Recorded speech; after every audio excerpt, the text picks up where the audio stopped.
현재 우리나라의 상황은 알 수 없는 백신의 투입을 통해 얻는 이익보다는 방역을 통해 얻는 국가적 이익이 클 수밖에 없습니다.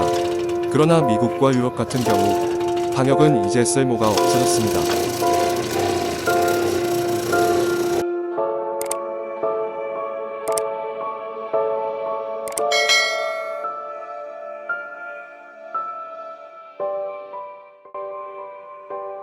얼마 전 독감 백신의 상온 노출 사고로 전국이 떠들썩했던 사건이 있었습니다.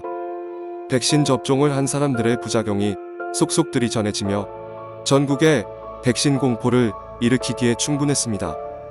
면역력이 약한 노인층뿐만 아니라 젊은 층에서도 부작용이 잇따라 보고되며 의학사고라는 것이 어떤 것인지 전 국민이 그 위험성에 대해서 새롭게 인식하는 계기가 되었었습니다. 특히 백신이라는 면역 주사로 많은 사람들에게 투약이 될 때는 그 백신의 효능과 부작용에 대한 정보가 정확히 있어야 할 뿐만 아니라 유통 과정에서 혹시나 우리도 모르는 사고가 있었을 경우 그 백신이 다른 성질로 변질되어 일어날 수 있는 부작용으로 커다란 공포를 만들 수도 있다는 사실을 우리는 두 눈으로 톡톡히 지켜볼 수 있었습니다. 현재 전 세계는 코로나 바이러스로 인한 팬데믹 문제로 더욱 어려운 지경으로 빠져들고 있습니다. 연일 확진자가 최고치를 갈아치우며 더욱 위협적으로 다가오고 있습니다.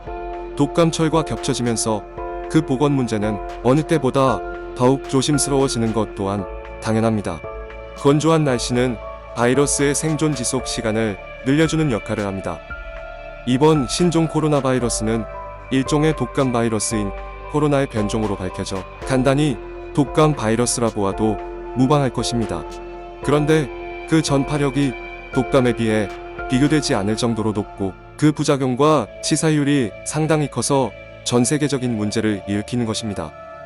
이러한 바이러스는 보통 섭씨 5도 이하의 습도가 20%에서 30% 정도의 환경에서 특히 그 생존력을 증대시킨다고 합니다.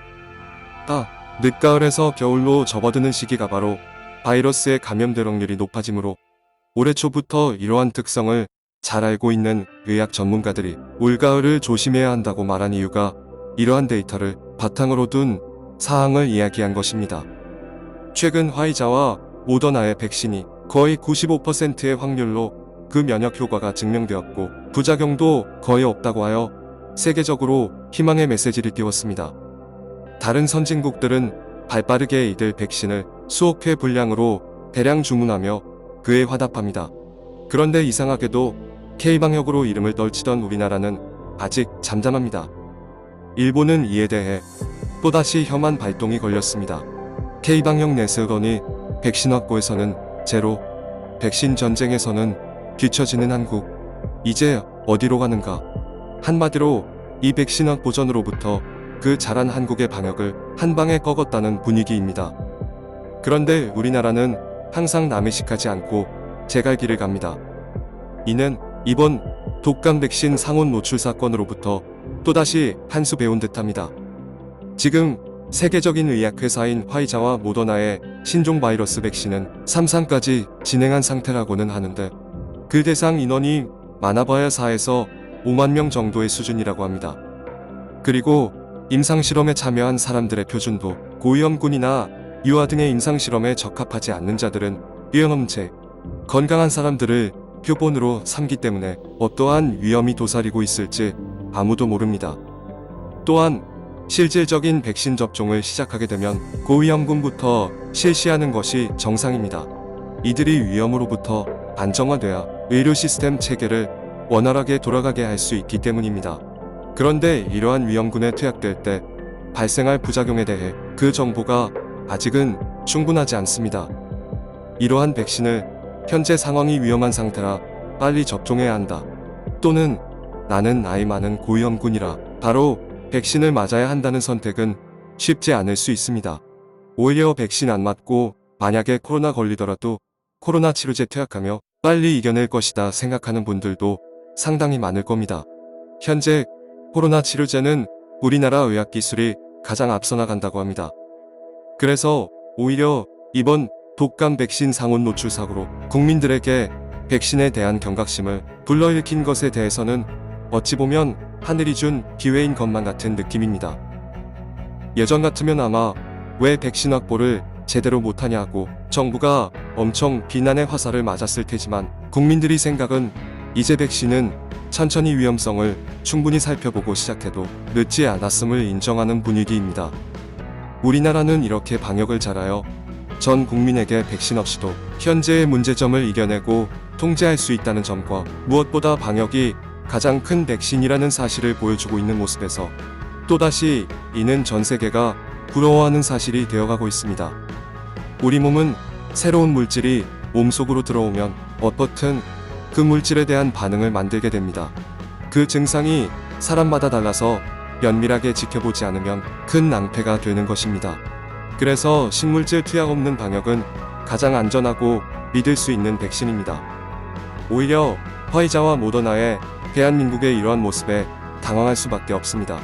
우리가 그들의 백신을 구입해줘야 방역 선진국의 인정을 받은 면역제란 간판도 들고 들어갈 수 있는데 한국이 그들이 그렇게 홍보한 백신에 대해 침묵해버리면 혹시나 일어날 수도 있는 백신의 위험성과 의구심에 대해 전 세계에 전파하는 꼴이 될 수도 있기 때문입니다.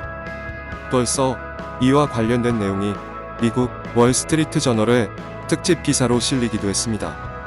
현재 우리나라의 상황은 알 수 없는 백신의 투입을 통해 얻는 이익보다는 방역을 통해 얻는 국가적 이익이 클 수밖에 없습니다.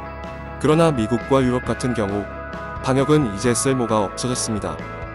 이제 우리는 현재 방역으로 어려운 국가들이 어떻게 이번 백신에서 효과를 보고 있는지 충분히 지켜보고 그 데이터를 면밀하게 분석하여 혹시나 고위험군에 어떤 부작용이 있는지, 백신 접종 후 충분한 시간 동안 또 어떤 다른 후유증이 있는지, 백신이 정말 정확하게 생산이 되고 제대로 유통 과정을 거치며 사람들에게 투약되고 있는지 등 면밀하게 추적하여 정부에서 정한 대로 매년 말쯤에 그 풍부한 데이터를 바탕으로 사람들에게 백신에 대해 충분히 부작용을 설명하고 백신을 투약 후 오는 여러 증상에 대해 또는 몇 달 후 일어날 수 있는 증상에 대해 역시 알려줘야 할 것입니다.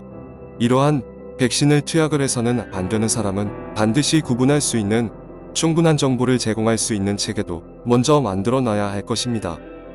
마지막으로 이러한 백신은 맞고 싶지 않다고 거부하는 사람이 있다면 거부하는 대로 그들을 존중해주고 혹시나 그런 사람들이 코로나에 걸렸다 하더라도 치료제가 있으니 빨리 회복할 수 있다는 이야기까지 철저히 전달하며 그러한 모든 데이터가 충분한 상태에서 백신의 접종이 진행되길 희망합니다. 그래서 우리의 방역은 더욱 빛이 나는 것입니다. 불편하지만 아직은 방역당국에 협조하고 마스크를 끼고 생활하는 것이 단편적 효능만을 보고 있는 현재의 백신들보다는 더 안전한 방식임을 다시 한번 잊지 말아야 하겠습니다. 이상 레볼루션 울림이었습니다. 시청해주신 여러분들께 감사의 말씀드립니다.